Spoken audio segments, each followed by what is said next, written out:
It's supposed to be raining starting tonight or so over the next 7 days. From my understanding, when I look at the Weather Channel, it's like over the next 7 days. I should be getting about 3 days of rain over here. It's supposed to rain about 3 out of 7 days over the next 7 days. And so I'll have to keep a lookout for that. And that calf yesterday that I was saying that got the abscess in the face. She got an abscess in her face. I was feeling so the calf is very she's very she doesn't run away, and so I don't know who was taking care of her before I got a hold of her, but I can actually just walk up to the calf and I can pet the calf and she won't run away. And so this morning while she was there, I was feeling her face, and it's almost like the muscle in her jaw is swollen. It's like the muscle. I felt it. And it's like it's not exactly liquid, but it's not exactly like a bone. And so I don't know if she's got some kind of muscle inflammation or what it is, but the muscle, it almost feels like, I guess, and it's not hard. The thing is that the growth on her face is not hard, but it's also not liquid. And so the vet was actually telling me about it 2 days ago. When I took her to the vet, they were saying that she's got a swollen face. And the vet thinks that maybe she got bit in the face by a snake. And so I'm not exactly sure what happened to her, but I felt the growth mass. I felt the growth mass on her cheek, and I think that, I don't know what it is. Well, but I was looking it up and I was like, it might be diphtheria, calf diphtheria. And if it's calf diphtheria, I just have to start her on oxytetracycline or something like that. But you know what? More than likely, what I'll end up doing is taking her to the vet tomorrow. I'll just take her to the vet tomorrow because I gave her a shot of antibiotics 2 days ago, and so after 72 hours, I was reading that I don't know, but from my understanding, she's supposed to be going to the vet, or not. She's supposed to be going to the vet. She's supposed to be getting a shot of antibiotics after 72 hours or so. There's a whole Facebook page specifically on calf diphtheria. It's called calf diphtheria, and I was looking into it. I don't know if this is a credible source or anything, and I was reading into it as much as I could, and from my understanding, diphtheria, but I don't even know if it's diphtheria. Okay, and so I'm just gonna take her to the vet probably tomorrow morning, and the vet will decide. But and she's also a little bit warm. When I was taking a look at her this morning, I was like, she's a little bit warm, and so that's also not a good sign. That means she's got a slight fever. But in terms of good news, she's still eating a lot of food. She's eating a lot of food and she's drinking a lot of water. She's eating a lot of food and she's drinking a lot of water. I don't know if you can see the calves over there, but they're still balling. And so my big thing right now is that I really want to work on my onboarding program. I want to see if I can the metric that I want to use to objectively gauge myself at getting better at onboarding calves is to reduce my death loss in calves. And if you take a look at an animal like this is a prime example of an animal like that over there. They weigh 230, but an animal like that, you can tell that they just got weaned on their way to the sale barn. They're still they just got pulled off their mama essentially as they were going to the sale barn. And it's a prime example of an animal that is just essentially getting cut off of their antibiotic supply. Because I was reading a study done on like the maternal antibodies. So calves, they effectively they don't have any of their own antibodies. They need to start slowly developing their own antibodies, but they get all of their antibodies from, essentially, effectively, a majority of their antibodies from their mama until they're about 4 or 5 months old.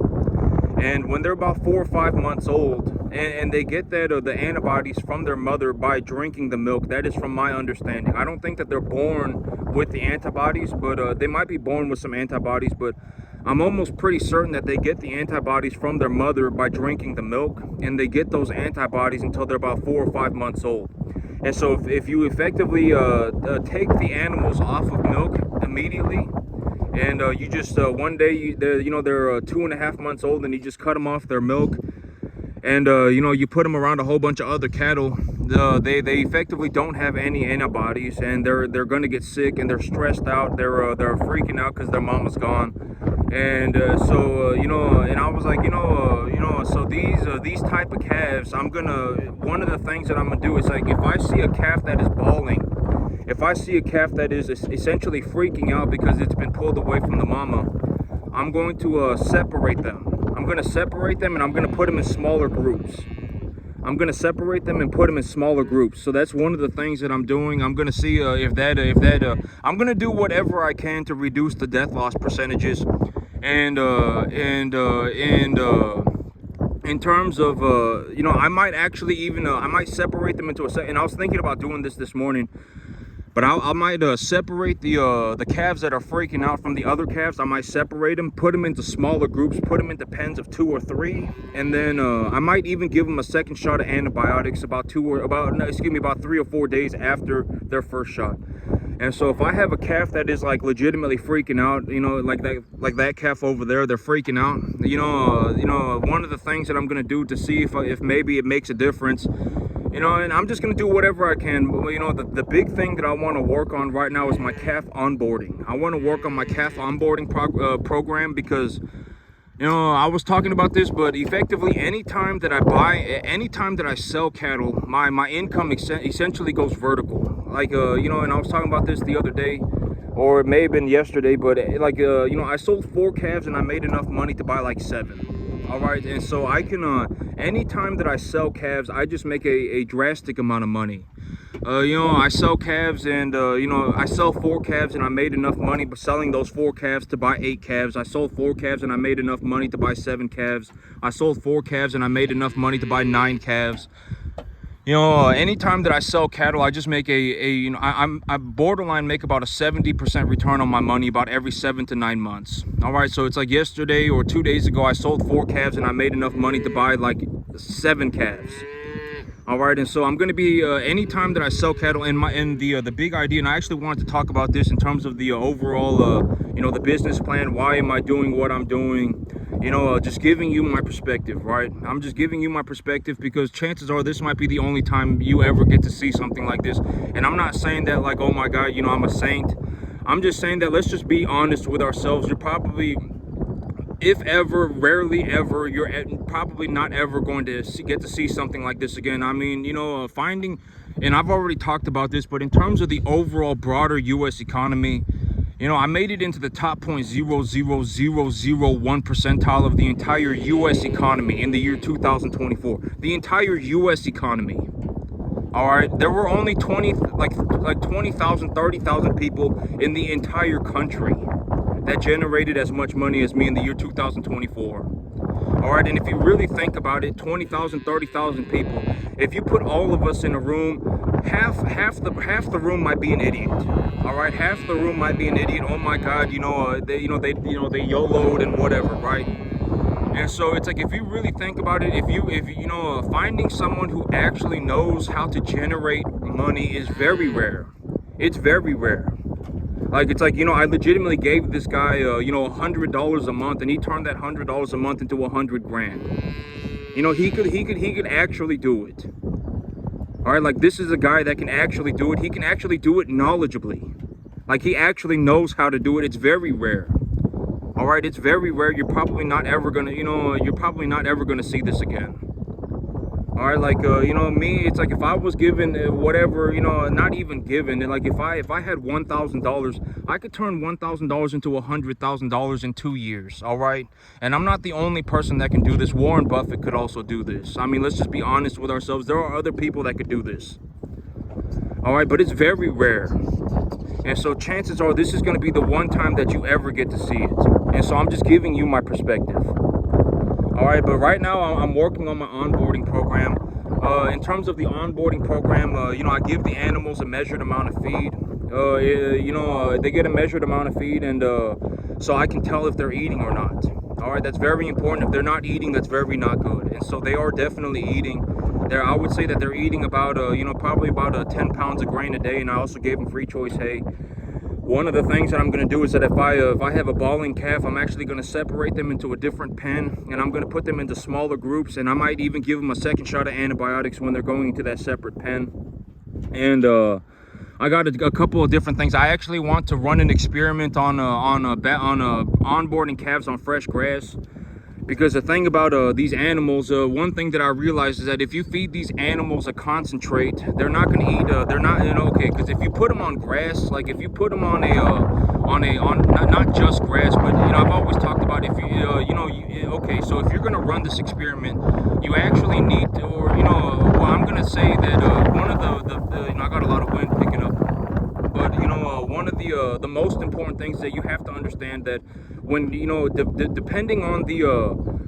depending on the growth stage of the grass and depending on the mineral concentration of the soil, the grass is going to have different feed qualities. Okay, if you have a grass that is it's in a very early stage of development, it's in a very early stage of vegetative development, and you've got the field properly fertilized, and I've always said, how do you notice when a grass is ready to be essentially when a grass is ready to be harvested? How do you know? What you're looking for is a flag leaf, right? I talk about this all the time. You're looking for a flag leaf. If 75% of your grass has a flag leaf that has developed, that means your grass is starting to bolt, right? And that is essentially almost all the time. Granted that you're not like massively, or depending on what for grass, but in terms of a winter wheat, depending on how much fertilizer did you use or whatever, right? I mean, but if the grass is starting to develop a flag leaf, I mean, more than likely it's going to be somewhat in an optimal situation, right? It's going to be in somewhat of an optimal growth stage. When your grass is starting to develop that flag leaf, it's going to start accumulating biomass very rapidly, and it's going to do that so that it can prepare itself to flower. And it's going to start accumulating biomass very rapidly, and it's also going to have good feed values. And so you can usually put your animals on it at that stage, and the grass will continue to grow even when the animals are eating it. And the animals, when they eat it, they won't get massive levels of acidosis. And I was talking about this, but you really do not want to give a small calf acidosis, okay? Like if I gave, you see that calf over there, like the two calves over there, if they ended up getting acidosis, they would probably die, like within 3 days, okay? They're gonna dehydrate, they're gonna freak out, they're gonna stop eating, they're gonna get sick, etc., etc. All right, you really do not, I mean, you have to be very careful. You do not want to give a small calf acidosis. And so, you're going to have to understand these different things. When do you feed grass? What kind of grass, whatever, right?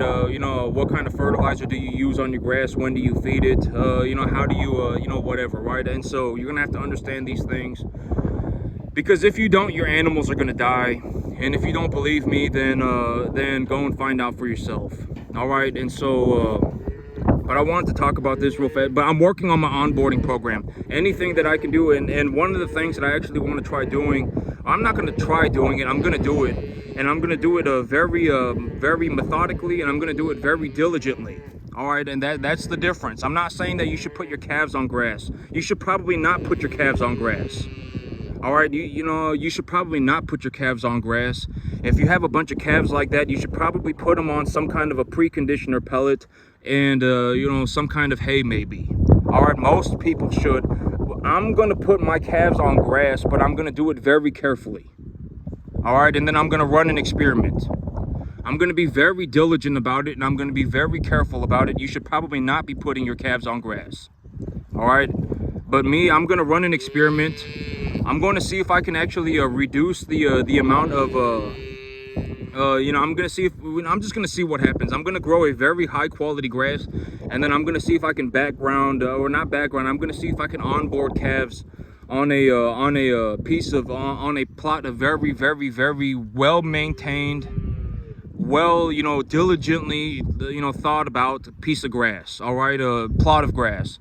Because if I can, okay, the big idea for me is that when I watch cattle graze, something happens to the animal. I don't, and I think it's like the most realistic way for humans to understand is what I'm saying is that I see like a zen overcome the animal.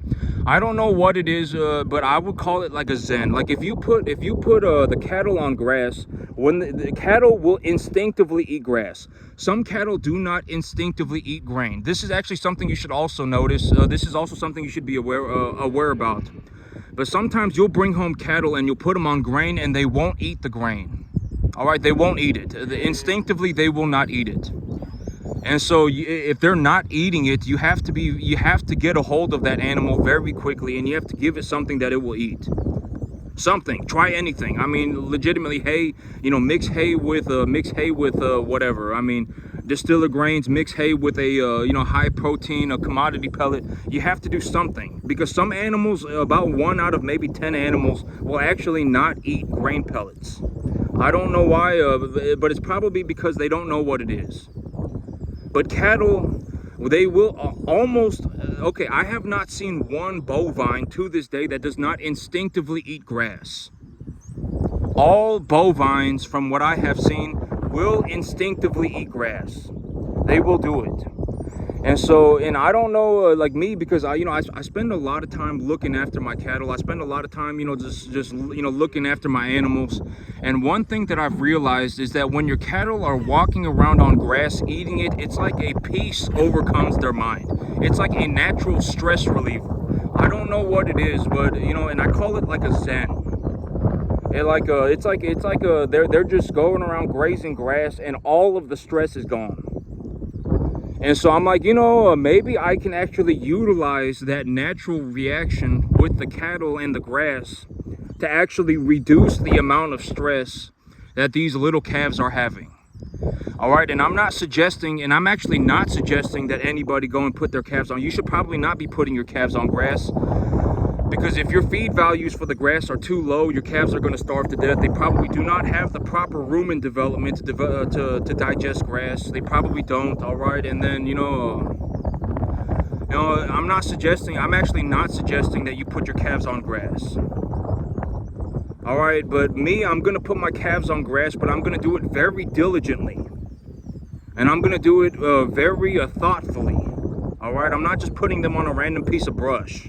All right, and I'm not going to put them on some fresh, whatever, ryegrass or whatever, right? I'm going to do it very, very diligently, and I'm going to do it with the utmost care. All right, and so, I'm going to see if I can utilize that reaction to maybe to reduce the amount of stress that these new onboarding calves are having. And I'm going to see, because, a lot of times it's like the stress is severe. For a lot of these calves, the stress is severe. All right, you're pulling them off their mama cow. You're cutting them off of their antibiotic supply or their antibody supply. A lot of times they're grouped with other animals. And so I was like, you know what? I'm just going to start solving all of these problems one at a time. If I have a calf that is severely freaking out, if I have a calf that is bawling, I'm just going to separate that calf. I'm going to put him in a I'm going to put him in a pen with less animals. I might even give them a second shot of antibiotics before they go into that secondary pen. And then when I start growing my grass, when my grass is about good to go, I'm going to see if I can actually onboard calves on fresh grass. And the reason I'm going to do that is because I've noticed that when these cattle are grazing grass, they will graze grass for a long time, and they will instinctively eat it. The cattle, they instinctively eat grass. They do not. Some cattle do not instinctively eat grain. They will not. They don't know what it is, so they won't just go and eat it. But if you put them on grass, they will instinctively eat it. And so, when they go around grazing grass, you can actually see like a zen. It's almost like a peace that overcomes the animal. And I'm like, that probably has a lot of benefits for stress. It probably does. And I'm like, if my calves are freaking out and they're stressing out, maybe that I can utilize that natural reaction to the grass to reduce the amount of stress that the animals are receiving. And if I reduce the amount of stress that the animals are receiving, maybe I can reduce my mortality rates. And so that's another thing that I got going on. And in terms of my business, in terms of I wanted to talk about this real fast. Okay, but the idea of zero risk, and why do I think that, it's borderline zero risk?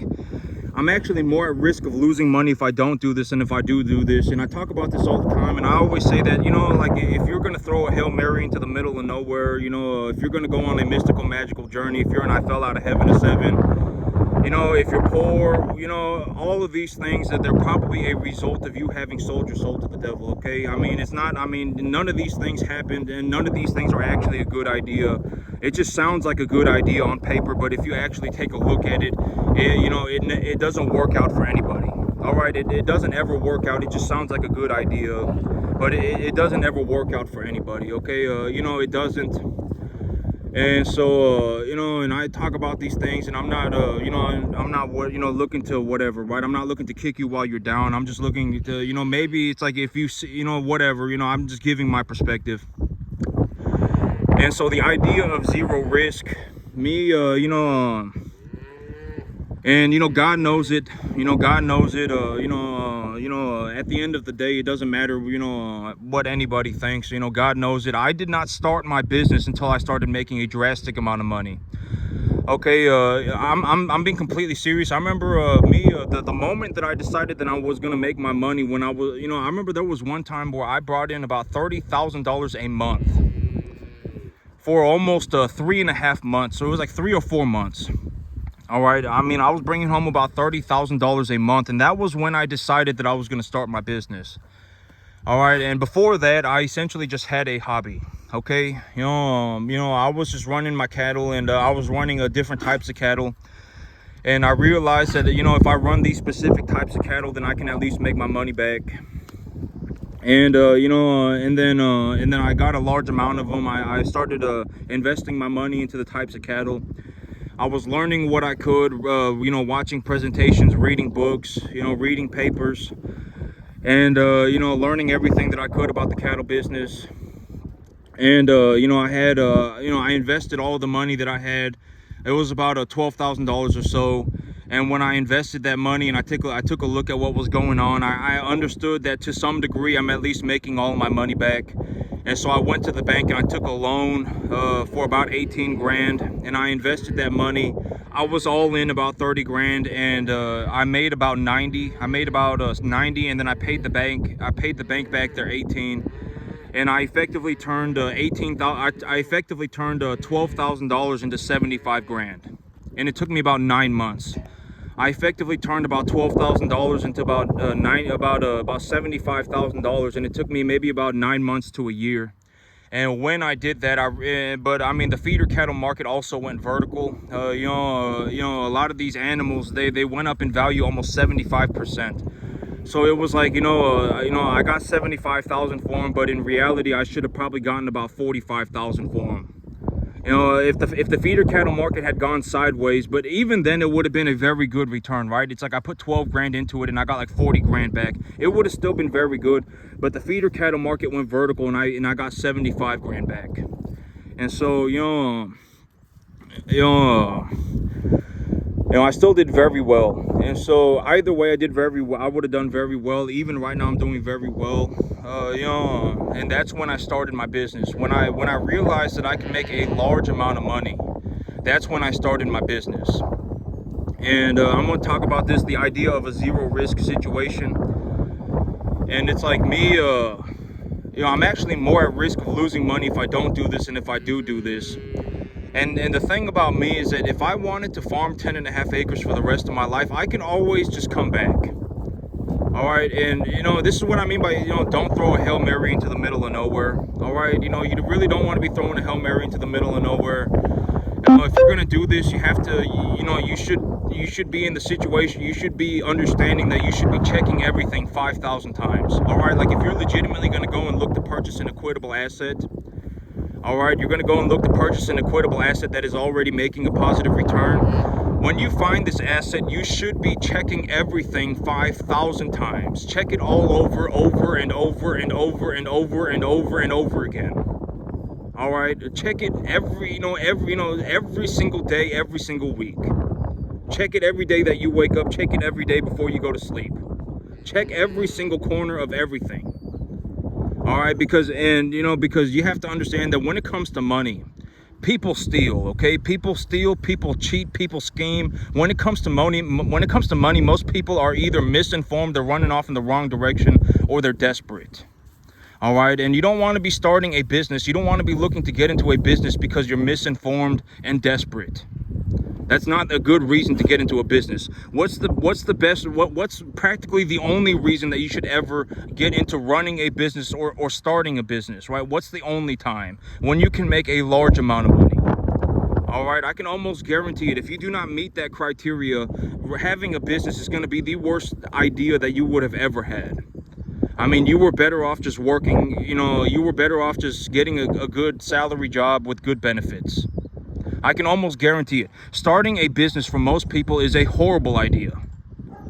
All right, it is going to be the worst idea that you ever had. It will legitimately ruin your life.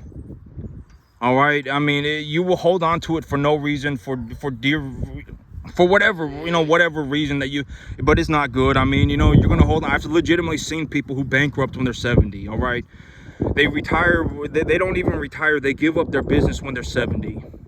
They started their business when they were 30, they gave up their business when they're 70, they have no money.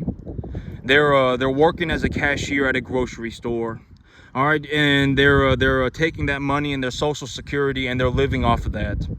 And in reality, if you take a look at the overall economy, we had about 30% inflation, 35% inflation over the last 10 years. If you add all of the inflation together over the last 10 years, we had about 30%, 35% inflation. And I've already talked about this, but over the next 10 years, we might legitimately be in a situation where the cumulative inflation for the next 10 years is like borderline 50%. It might legitimately get worse. All right, and I talked about this, but we might even be in a situation where the next, I was just taking a look at everything going on, and I just said, in terms of my perspective, in terms of what I see, there is a potential that the next big financial problem turns out to be a legitimate war. And I was reading that in Ukraine right now, in Russia itself is having 1,000 casualties a day. All right, I mean, that's 30,000, dead people a month. All right, and that's just Russia and Ukraine. I mean, and I was looking at, I was like, if anybody's going to nuke anybody, it's probably going to be Iran nuking Israel, okay? And I was like, I don't think that there's going to be a massive, like a terrorist attack on America. I don't think that it's going to happen. But I mean, most people in America are probably going to have to deal with inflation. Probably are. I mean, I legitimately, I was taking a look at everything that's going on, and I'm like, they're legitimately that I sincerely am, I sincerely just, for whatever, whatever, it's just my perspective. All right. There was about 35% cumulative inflation over the last 10 years. And over the next 10 years, we might legitimately be in a situation where we have 50% inflation or more cumulative. All right. So it's legitimately going to be worse. All right, and I was thinking about it, and I was like, the next big financial problem might legitimately be a war. All right, I mean, we're probably gonna, maybe in the next 5 to 8 years or so, we might legitimately see a full-on war. And wars are very expensive. They cost a lot of money. All right, and if Ukraine and Russia are, going to war, and Iran and Israel are going to war, and China jumps in there somewhere, and North Korea is running in there now, and and it's like we have all of these different things going on, and America eventually, within the next 5 to 8 years or so, goes running into. Then I mean, we might legitimately be in a situation where we have like 50% inflation cumulative over the next 10 years. And I'm just saying that I'm not trying to fearmonger. I'm not trying to be like, oh my God, everybody should be terrified. I'm just saying that that's legitimately what I think.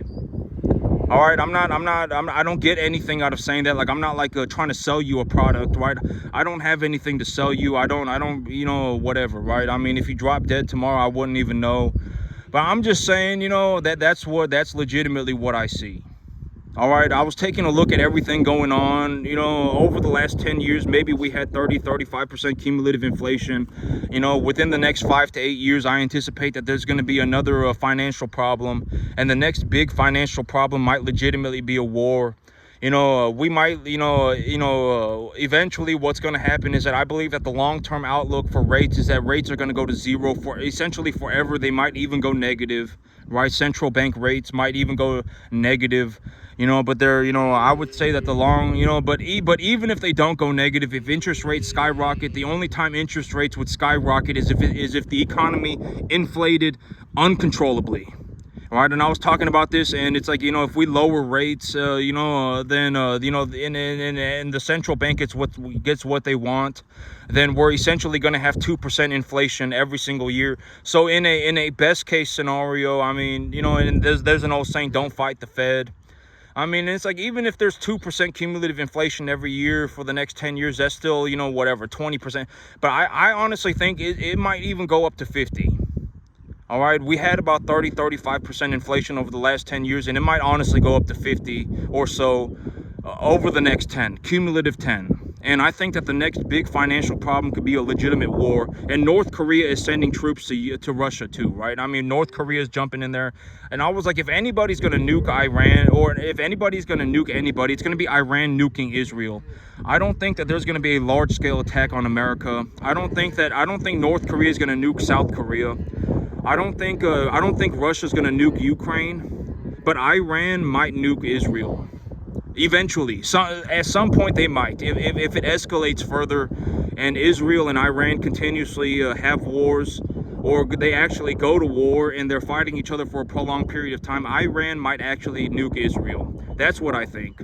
All right, and so I don't think North Korea is going to nuke South Korea, because they can't. All right, I mean, if they tried to nuke South Korea, it's not going to happen, right? I mean, the South Korean government and the South Korean people, I mean, they're probably watching North Korea's, every square inch of North Korea, all right, with satellites.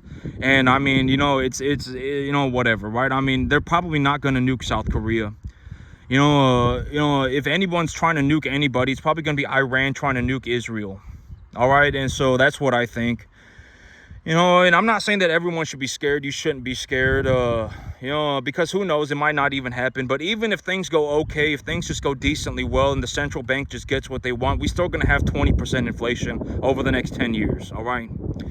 But I legitimately think it might be as bad as 50% cumulative over the next 10. And so, either way you piece it together, there's most people are going to have to deal with inflation, and that's just over the next 10 years. And when I take a look at the broader spectrum of the problem, we might legitimately be in a situation where people cannot retire. Like, half of the country cannot retire in the next 20 years. All right, and so, maybe now is a good time to learn how to make money. All right, and I make a boatload of money. I make so much money I can do whatever I want. All right, and so I'm just giving you my perspective. All right, you should probably find equitable assets, tax deductible, make a positive return, check everything 5,000 times. Don't sell your soul to the devil. Don't throw a Hail Mary into the middle of nowhere. Last year, if I didn't purchase a whole bunch of cattle, I would have had to pay like $34,000 in taxes, but I was able to reduce my tax bill to about $5,000.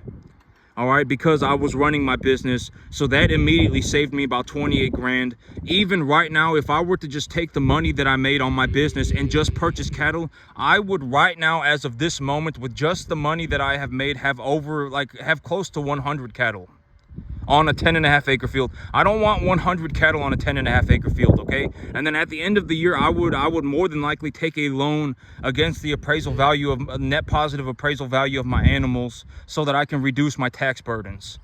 All right, my tax burdens last year were 33 grand, and I was able to reduce it to 5.